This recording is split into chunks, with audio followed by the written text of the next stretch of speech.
Baka doon ka Pusit umorder sa ko to piso tayo din. before.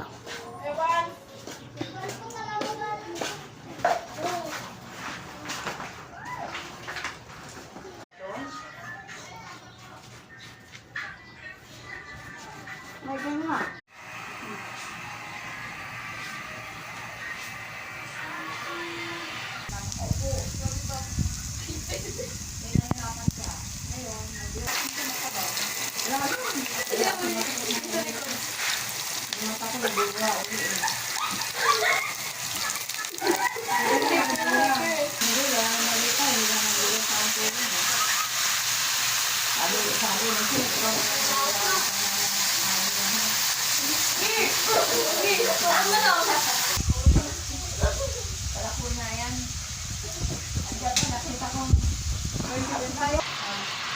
Nakaawang na ganyan yung pinto ni Gubaton.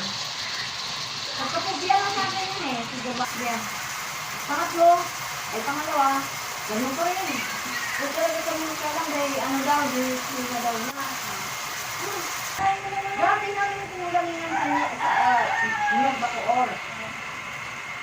Hindi ako makatulog, bigla hinahanap ko siya. Ito, kanya sa may bundong, nagsiin. Sabi ko, nasaan na kaya yung anak ko? Inatakot dahil hindi ko naman siya saktan. Kasi hinawakan mo ako. Huwag ko daw saktan na. Inagalit ako kay gusto mo ba? Nabilig yata siya ng halaman.